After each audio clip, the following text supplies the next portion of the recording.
Hi, I'm Tom Marchment from Upgrade Bikes. We're the Reynolds distributor in the UK. This is the new RZR wheel set, which is due for release January, February next year, so 2010.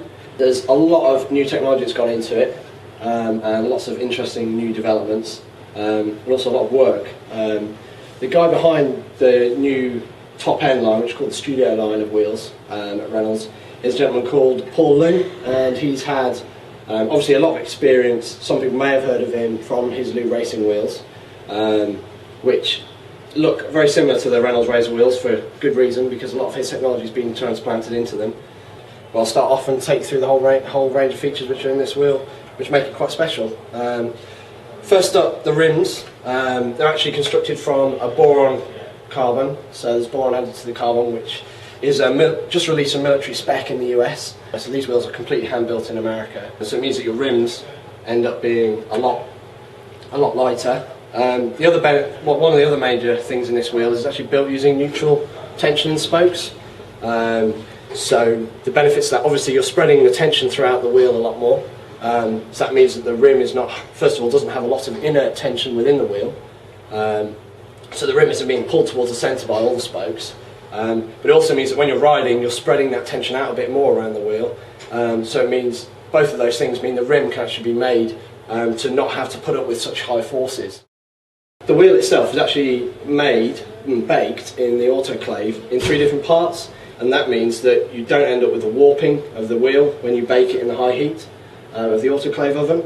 So that means afterwards, quite often on some other top-end carbon wheel sets, you do have to, because of the warping, you do have to grind the wheels slightly to get it to run true. But the way these are made, being built in the jig and bonded together after the autoclave process, means that you don't have to do that, and it can actually be true properly. So you get a nice true running wheel.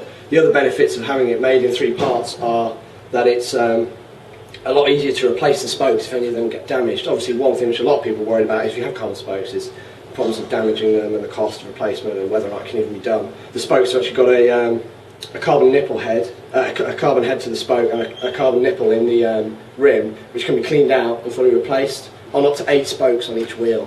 The other benefits, because the wheel is not running in tension, it has neutral tension in the spokes. If you do damage any of the spokes, you can actually damage up to 4 spokes on one wheel, have them completely break, and the wheel will still run true.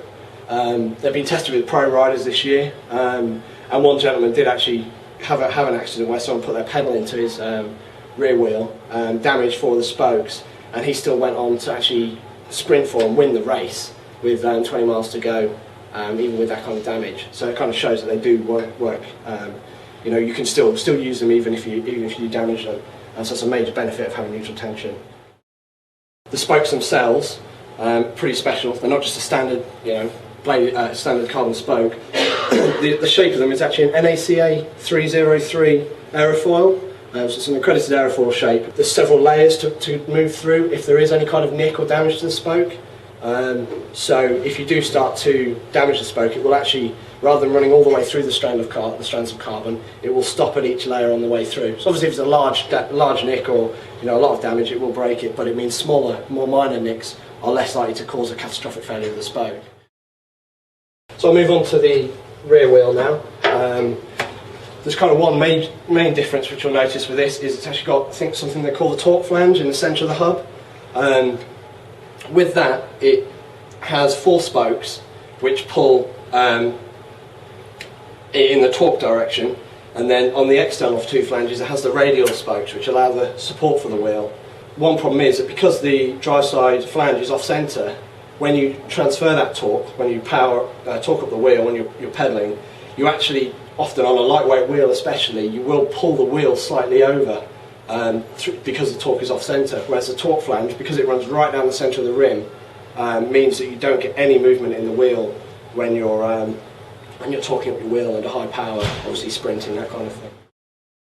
So when you add up all the features of this wheel, so things like the carbon spokes, super lightweight carbon spokes, the lightweight carbon boron rim, which obviously is made lighter just because of the fact it has less tension and less requirements on the rim in terms of forces, and also the carbon shell hub bodies, means that the whole wheel for a pair of tub wheels comes in at 875 grams, which is by a fair reasonable way the lightest wheel set in the world at the moment. There will be a clincher wheel set which is aiming to be around 900, 950 grams, which is a little way away. So yeah, they're pretty special in terms of weight at the moment.